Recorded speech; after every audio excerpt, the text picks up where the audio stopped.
Welcome back to Grand Finals of Splatoon 2 at Riptide. Listen, nobody wants to see this game dead and gone more than we do. So let's get this set over with. Welcome to the stage, the undefeated team from winner's bracket, the abomination of God. It's Attack of the Sasquatch. Jump. Seth. Neon. And Suffy.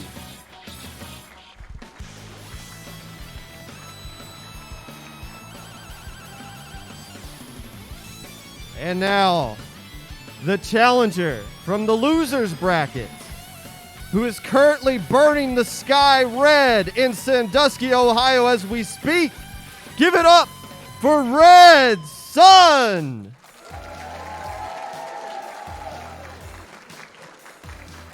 Beam.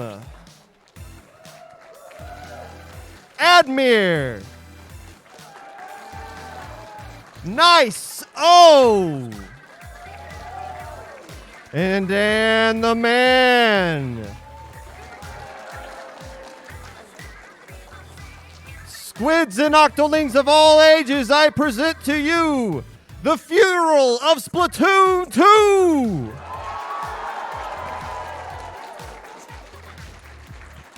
Nine and Austy, take it away.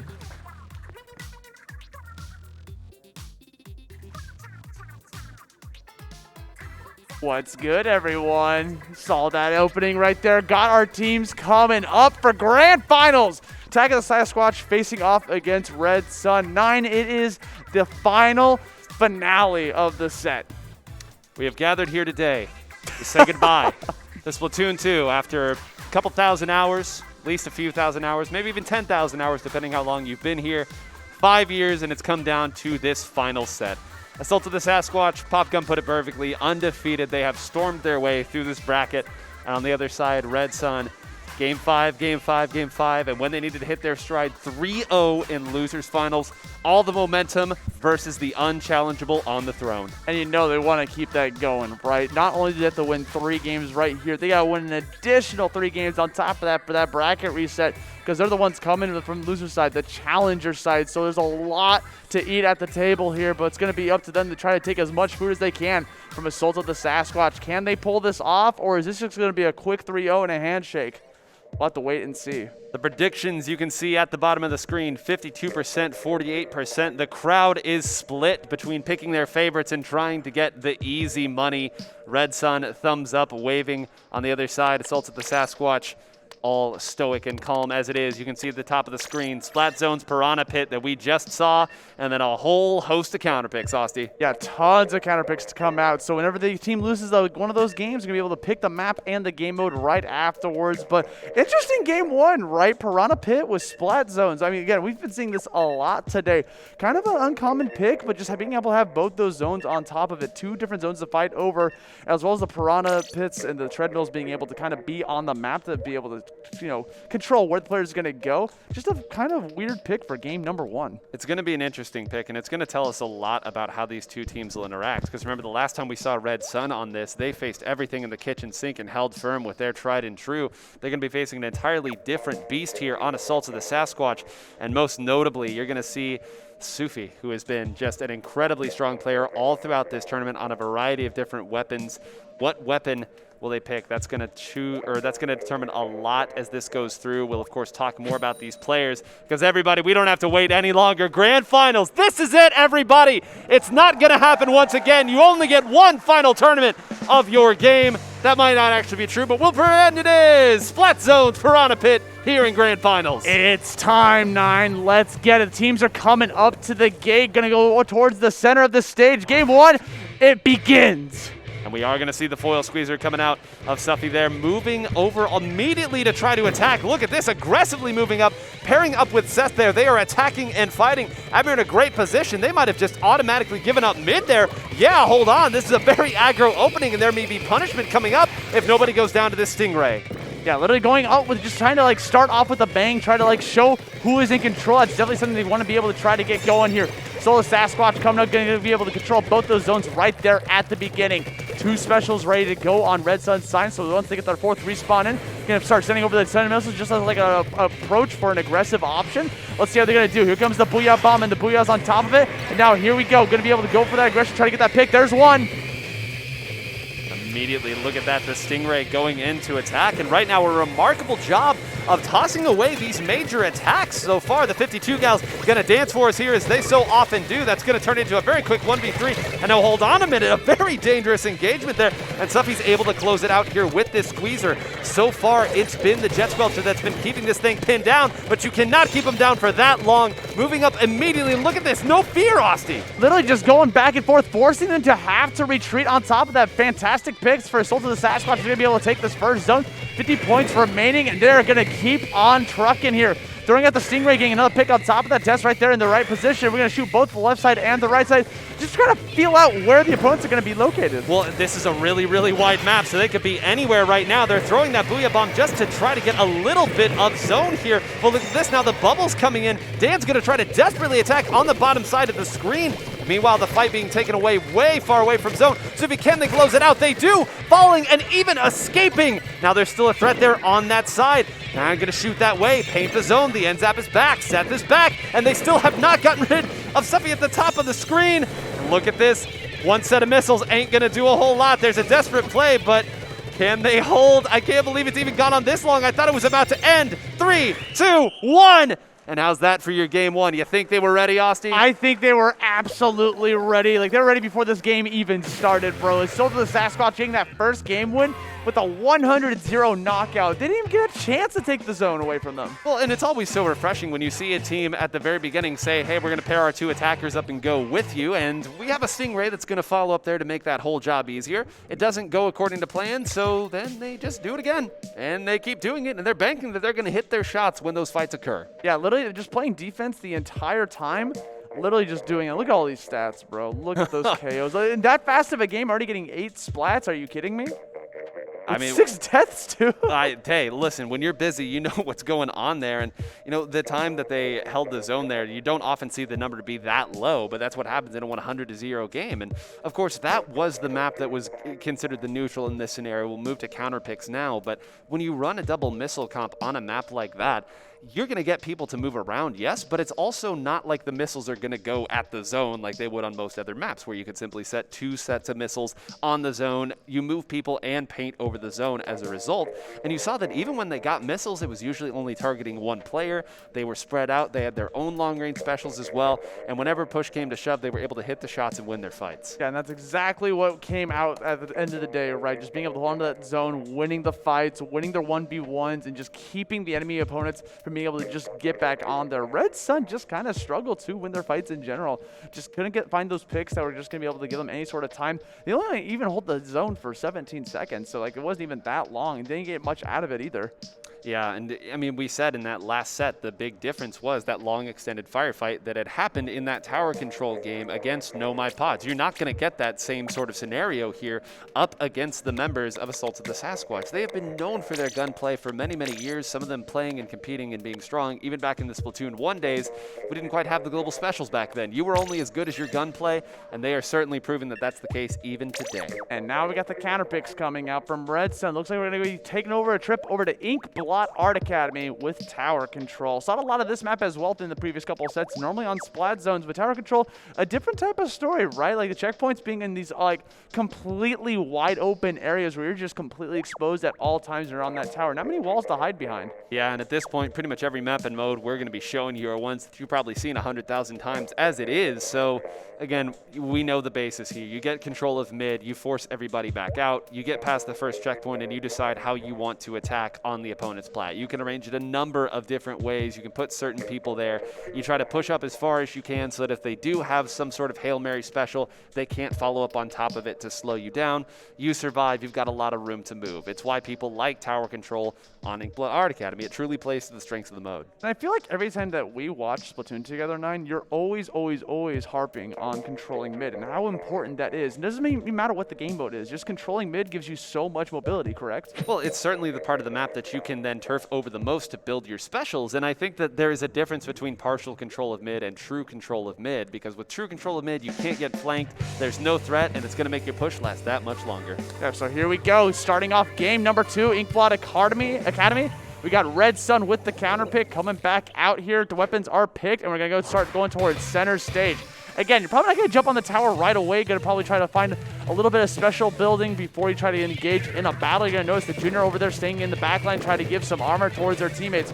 Red Sun on the pink, a solo Sasquatch on the green. We'll see how this is going to be able to go. Here comes the ink armor. Here comes the Stingray. Whenever you look at two teams fighting at this level, you always look for what is the imbalance. And Seth gets ridiculous fall-off shots there, even able to survive and put up a Booyah Bomb as well to continue this push. They've already been pushed far back, and it's because that Stingray has opened it up. They do not have a counter Stingray, Austy. They have opted to go with the vanilla Jet Squelcher, which has missiles instead. I just can't believe he got that pick just in general. Seth being able to get that, as well as being able to continue this assault because of that pick. Bring it down to 49 points. This thing is already going past checkpoint 2, potentially. Just needs to get on one more time.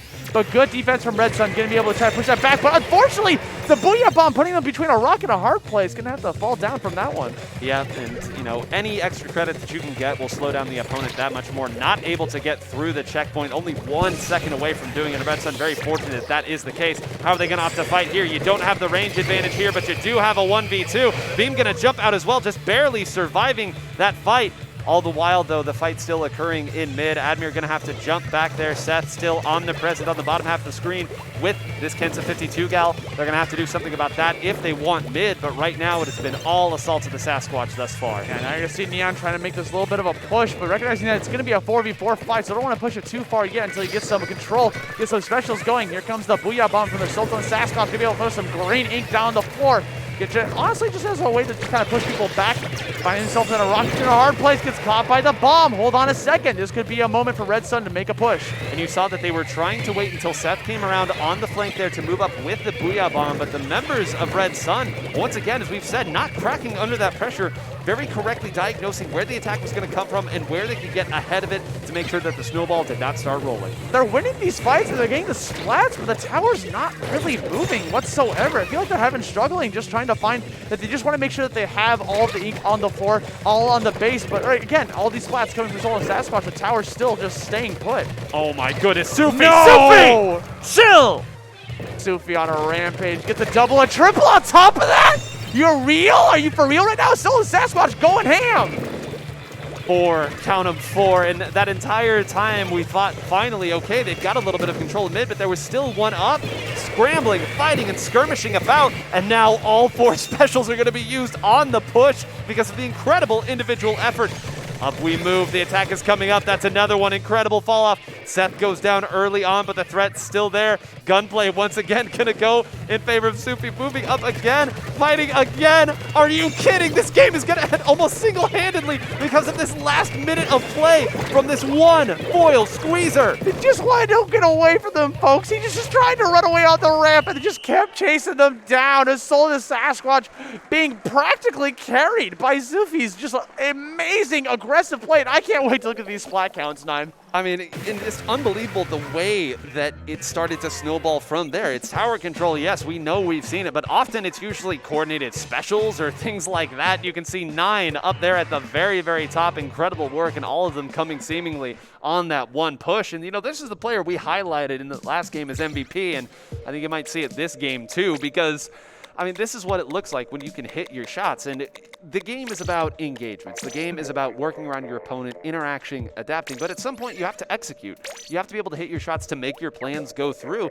And the foil squeezer in particular is a weapon that if you are not prepared to play against it, you're not familiar with what it can do, that's how frustrating it can be. We saw crazy fall-off shots. Most weapons can't do that in the way that the foil squeezer does. You finally rush it down, cool, I've got bubbles. And it's a very, very strong weapon that is not piloted by that that many players, especially here in the North American scene. There was actually a moment there, too, where Red Sun was winning the fights and getting like 4v2s, and they still just couldn't find an answer for getting that tower to push it safely. But I think it's because it's a testament to Soul of Sasquatch's defense, being able to just kind of put them at pressure to make them feel unsafe before going on there. And look at those splats. Well, look at that stat. Kills with the main weapon. There's like, doesn't even need the bombs. Doesn't even need the specials. The bomb doesn't need the special. Just give me my squeezer and I'll get the job done. And on the phone as well. This is just all in a day's work. Everybody, this could be it. We have Clam Blitz here on Humpback Pump Trap. Red Sun needs to find some answers quickly. It's certainly not going to come from the comps here. It's got to come from good old-fashioned Splatoon 2. Attack of the Sasquatch could end Splatoon 2's entire tournament scene with this final game. Can they pull it off? Or is Red Sun going to go out with a whimper? Or are they going to put up a fight, Nine? We'll see. Already moving up here. They've got the Ink Armor, so the initiative should be there. They push through, but that Ink Armor is going to get shredded very, very quickly by the Stingray. And look at this. They waited that entire time, Austy, to use their own Ink Armor to push in there immediately. They're fighting through. That's a wall up. Dan in danger. Needs to move back. Has to jump all the way out. The pressure already coming. The patience of this team on top of everything they've got going for them from their execution. Morale looking a little bit low here for Red Sun as this whole Sasquatch is going to continue this onslaught, throwing special after special as they're practically in their base. The only problem is that they don't have the clams to cash out right now. They just want to fight. They just want to continue to fight here. They're moving up. Seth finally gets taken out there. And again, only now the clams in the center of the map here from Sufi, who's going to opt to move back here. Does have 6. Niam's got a few. They're going to jump back in. And they're simply going to try to beat the life out of Red Sun here and maybe even try to go for something like, I don't know, 80 to 100. Finally, Seth is going to be taken out. Mid is going to be contested and fought over. We finally have a couple power clams on the map, and it's actually Red Sun who might have the opportunity to get that first score. Such a devastating start for a Soul of Sasquatch to get what? Nothing. Like, literally nothing happened from that. And in fact, Red Sun finds himself in a potential lead because they have the power clam. He's going to be able to score that for the first point for Red Sun. They're going to start putting the clams into the basket, hoping to get a little bit more. Nice throw out from Niso, especially going to be able to force them back. And honestly, not too shabby for this first pick. They're still out there. Edmure can get some points in himself. They're about to put this down to 50 points, Nine. Yeah, they actually have the claims to take it a lot further than that if they want here, trying to very patiently not feed in that scenario. More points on the map, and they actually got another Ink Armor. That could be big. Focus Fire is going to have to come. Dan could actually almost single-handedly end this right now. They are going to survive there, but Dan does close it. And again, Niso going to crash in as well. It's just 2 left on the map. So 35 and not even going down. That devastatingly means, Austy, they're going to still have control of the map. They can gear up for another push. There's actually an opportunity for Niso to go down there and build the power clam too. He has 7 ready to go. Doesn't want to build it just yet because it's going to be able to expose his position. But still, the ability to have it is there. Has the power clam, throws it away just because he knows that the missiles coming his way, right? You got to get away from it. Be able to get away from those specials is going to help you out a lot. Here comes the Ink Armor and the Booyah Bomb. It is time for Soul of Sasquatch to get something going here. Already 2 down here. They've pushed up once again. Still only 3 power clams. All this control of center and nothing really to show for it. And you can see now why this was the counter pick here. If you think that your opponent just can't quite get pushes together despite all the map control, I mean, that's certainly what you would like to do. Meanwhile, on the other side, Red Sun playing enough defense there, not letting things open up. And once again, Austy, they have control of 11 clams here. They can very quickly get another push started. All they need to do is to find that one opening, get away from the Stingray. Unfortunately, Admir's going to go down. It's a big pick for Soul of the Pack. There's a second one on top of that. But I feel, again, we're seeing kind of a repeat of the opening where Soul of Sasquatch might be winning the fights, but do they have the clams to play with? I feel like Red Sun's got kind of a monopoly on the clam economy right now. A third opportunity here. Let's see if they can build it up. Keep an eye on the top right of your screen there. 8 clams thus far. They do have the pity clam sitting back there by their basket, so they can certainly extend a push if they so choose, but instead they are once again kind of opting to fight it out. Still just 9, trying to get rid of Niso here on the side. Actually gets taken out there, and now suddenly with some Ink Armor, how Beam is going to run in. Dan is going to support as well, and what they had control of in mid now goes away entirely. And again, Aussie, this is the 3rd time they have had mid, they have had picks, and they have not been able to get a push started. But here, speaking of push, here we go. Dan's going to be able to break open that basket. It's time for Red Sun to get this points going. Booyah Bomb to push out the enemy opponents as they're going to continue to dominate this hard. Admir has a clean opening to be able to shoot as much as possible. Beam scoring as well.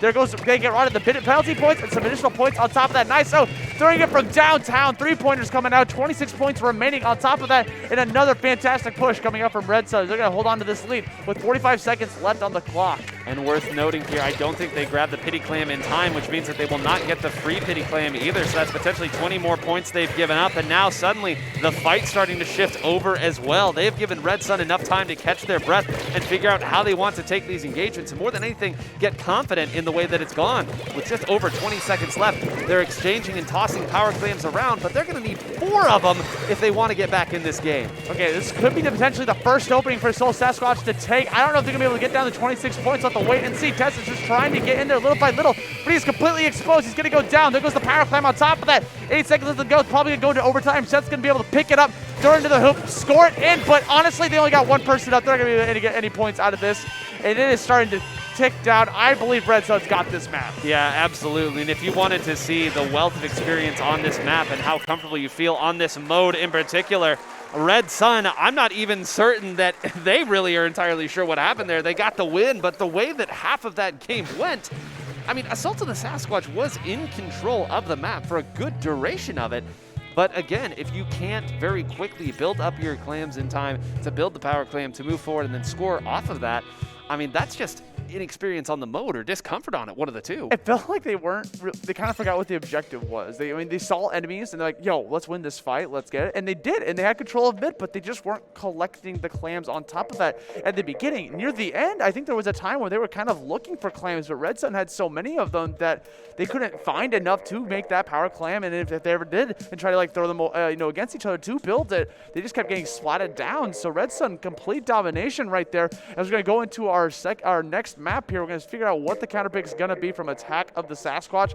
Probably, I'm thinking like Splat Zones, Rainmaker, something on that type zone. Yeah, probably not Clamblitz here that they'll go back to if I had to wager. But Absolutely not. Absolutely not. But, you know, one of the thing about that map, yes, certainly part of it was Assault of the Sasquatch not really gearing themselves up for the big, long pushes. But I would say even beyond that, Red Sun was doing a much better job surviving. There were a couple scenarios where once they saw Sufi moving forward with that foil squeezer, they immediately had Admir start firing over the only weapon they have that can strictly outrange that weapon. And in that case, now suddenly the foil squeezer has 2 options. You either back up, disengage, you wait for ink armor, and I guess there's a third option here, you use your special. And if all that it takes to pop that devastating of a special from your opponent is simply your backliner firing in their general direction, that's huge. Yeah, just being able to find that opening. And it looks like it is Rainmaker is going to be that map. We're going to go for the counter pick on Black Belly Skate Park. Your favorite, Nine. We're trying to end this tournament as fast as possible. Are we really going to end Splatoon 2 with the same meme that perpetuated throughout all of Splatoon 1? Have we really not grown in these 7 years that this series has been out? Absolutely not. We got to grow full circle right now, Nine, going right, but turn back the clock a little bit. We need a 30-second game to end off this tournament. Can you imagine if it just starts off, they pick it up, they score it in 30 seconds, and it's over, and no more Splatoon 2? Well, like, it might happen. Like, be careful what you wish for here. I'm not wishing. I'm talking in hyperbole, man. I mean, you know, that is totally fair. One thing to note here, again, the last time that these two teams met and both had their Jet Squelchers, again, one of them running custom Jet Squelcher, the other vanilla Jet Squelcher. We know what Rainmaker can do, or what Stingray can do in a Rainmaker match, and this one in particular, there have been many, many great Stingray users who've made their money off of winning Rainmaker here, and we'll see if that's what Nyan and the rest of Assault of the Sasquatch are able to do here as we move into Game 4 of Riptide Grand Finals, everybody. 2022 Black Belly Skate Park. Yo, get your Tony Hawk moves going. I'm going for a 720 spin as we're going to go right toward this Rainmaker. Let's get it. Admir has switched over. It is going to be the custom Jet Squelcher this time. So we will have dueling Stingrays. Niso going to switch back over to that Neo Splash-O-Matic. That's going to be a Bomb Rush, and of course a great scrapping weapon. And immediately, that was like 10 seconds, everybody, for that very first Stingray. And look at this, Sufi is already back behind them then, using this aggressive way. That's 2 down already. Dan's going to go over. The last one's going to jump out. Dan needs to get these shots and does just barely. Or Austy, you might have got exactly what you called out. That was a kind of a scary opening. I didn't want it to actually happen, but a good pickup from Red Sun, going to be able to stop that approach in its tracks. Going to get rid of those 2 spots. We got ourselves an actual game here. And again, moving around the bubbles, it's so easy to fall victim to those. Go in too deep, not doing that, especially on that type of geometry. Red Sun proving that they can meet the pace. They've hit one there. They hear the hit markers moving forward. That's another. Look at them, Austy, pairing up. 3 of them moving forward together. This is going to be a Rainmaker reset. Actually, they're going to grab it here and have to push forward. they've got some control here on the bottom of the map. Look how purple it is. They have so much control to be able to just go straight ahead. Throwing out the specials, trying to cover the rain. We see Seth trying to get a flank on him on top of that. But we're going to notice that the Rainmaker is going to go dive down to avoid them with the wall. Unfortunately, you know, it's kind of hard to avoid a Stingray when you're stuck between the two walls, you know? Yeah. Whenever you start a push and you are holding the Rainmaker, the opponent does build passive special meter. So if you pick it up, you got to know what you're doing very quickly or it's going to meet that end. Now, important to notice, Dan gets an incredible double there. Could also be a triple. That's going to be enough damage that they're going to be able to pick it up and hold on. That's 3 down. They grab the Rainmaker. They're pushing forward. The Stingray going to fire over. There's not going to be a counter Stingray here from Nyan.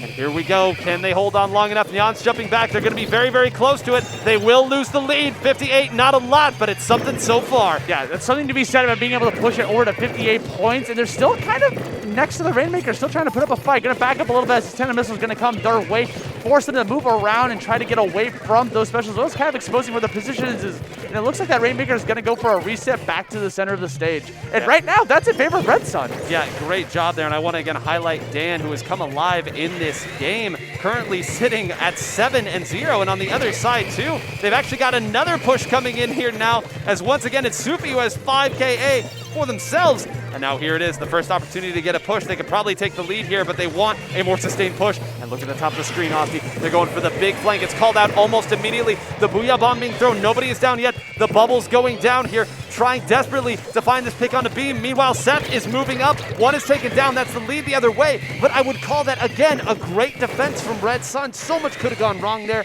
and they simply aren't giving anything up for free. There was so much paint controlled from Red Sun that it was kind of hard for Soul Sasquatch to find that push. I mean, look how purple it is right now. Just to start with, I feel like they're doing such a great job of just controlling this stage. They picked up the Rainmaker yet again. Here comes a Booyah Bomb on top of that. NineWhole's going to throw out some section bomb launchers and continue to get that, but unfortunately the Rainmaker is going to go down and kind of stays towards center of the stage as we have a 4v2 situation on our hands. Yeah, the last member up there is NineWhole. See if they jump down or if they were waiting. They actually got a pick there, so that is going to stop this push before it gets started. And now, still opting to fight it out, not jumping out here. If they can get another here, and they do, that's incredible. That means that there will be no push, and actually, it might be Red Sun who has the opportunity to push here. Once again, Supi going to opt to fight with Dan. That's going to be another pick from Admir. They're again working together so well, Austy. It seems like almost all of these picks are 2 shots from one and 1 shot from another. Literally, you saw Supi there, who's like the king of getting all of these results. The royal family trying to get as many KOs as possible, but every single time, Red Sun's just right there working together to shut that down completely. Here comes the Stingray just being able to try to color up the rank, and this is the time for Soul Sasquatch to begin their assault.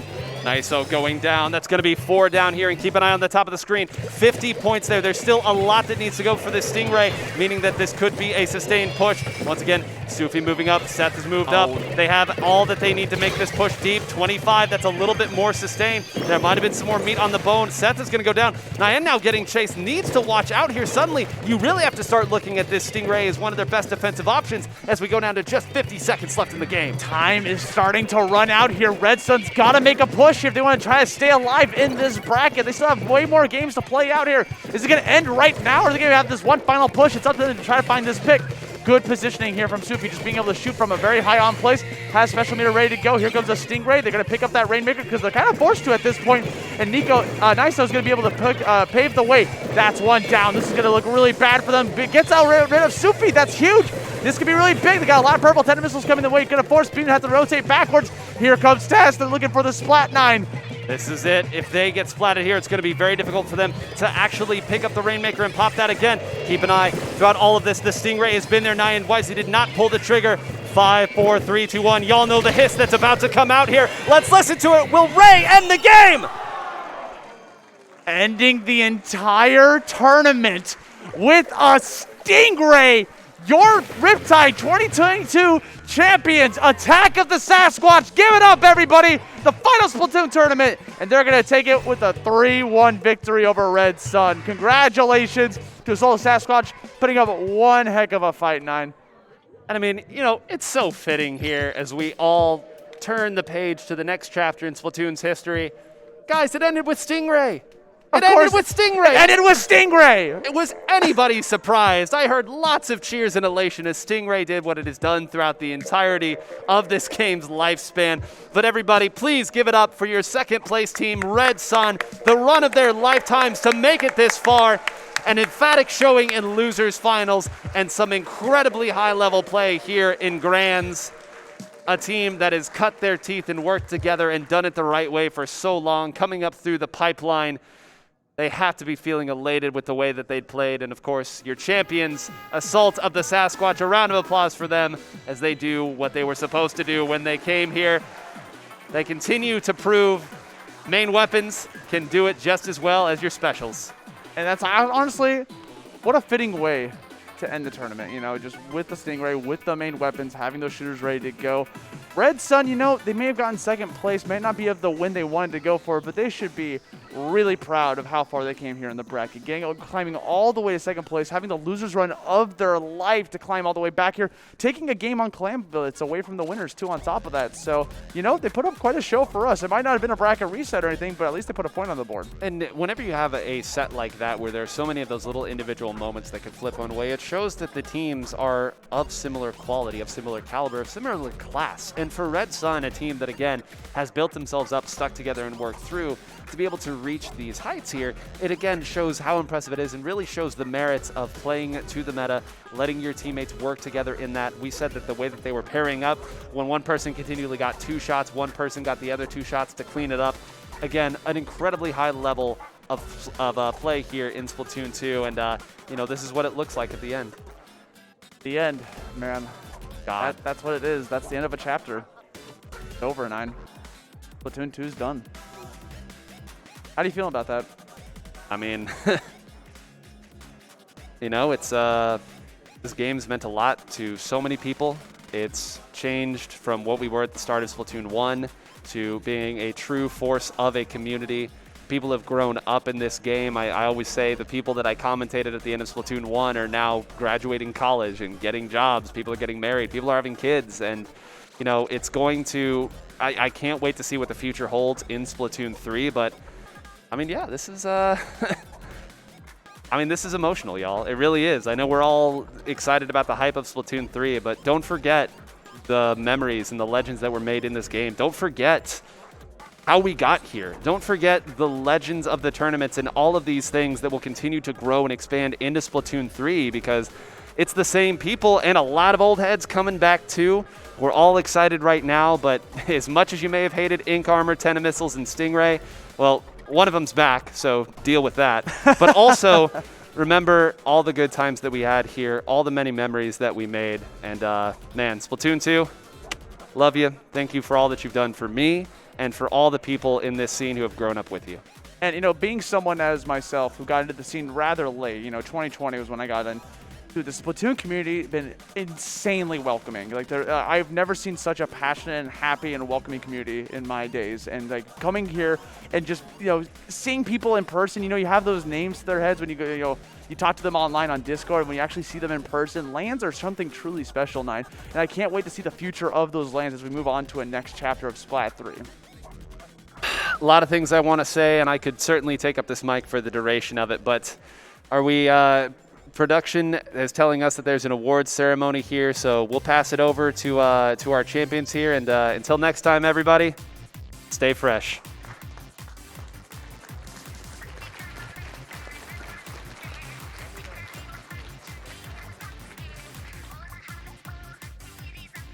Squids and octolings of all ages, that was your grand finals of Splatoon 2 at Riptide. And now the podium. In third place, No, my pods. Representing Leotos, Jess, Arishi, and Landon. Congratulations to them. In second place, the Cinderella team, who lost me 30,000 channel points when I bet on you to lose up here. Give it up for Beam, Admir, Nice, and Dan the Man. It's Red Sun.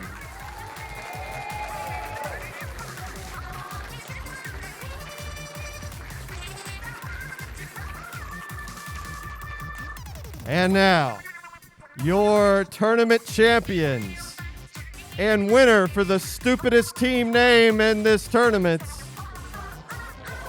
Give it up for Jump. It's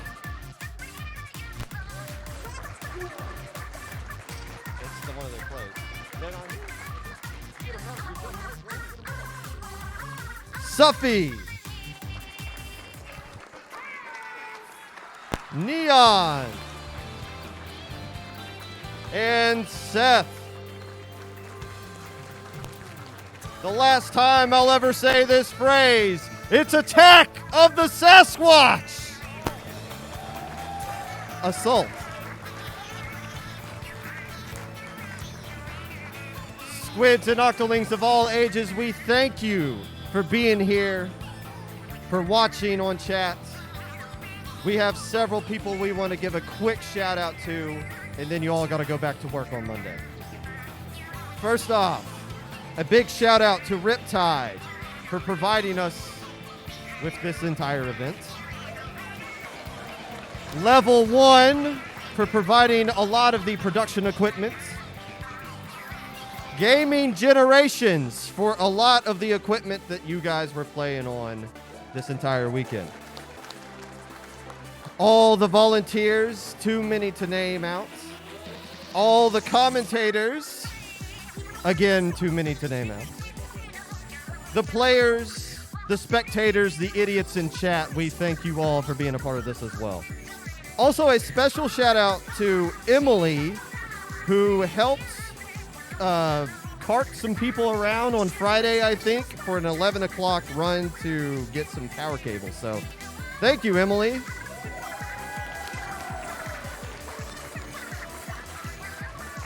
Our production staff behind the scenes, Devin from Level 1.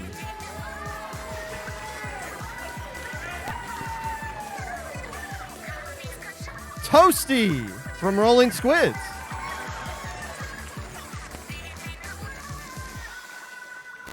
Jub from the Wiggly Phantoms. And IPL's own Inkfarer.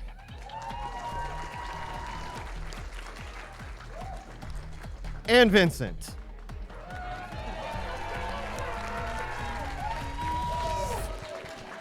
And of course, a special shout out to Inkling Performance Labs for getting through our first ever land. This special shout out to the head TOs for this event, Rays and Kraken Mare.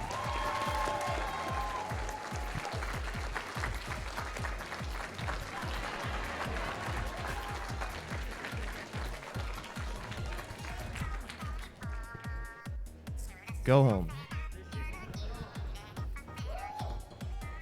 Oh, that's it. Nine and Austy are in the crowds. Congratulations. That concludes Riptide here at Splatoon 2.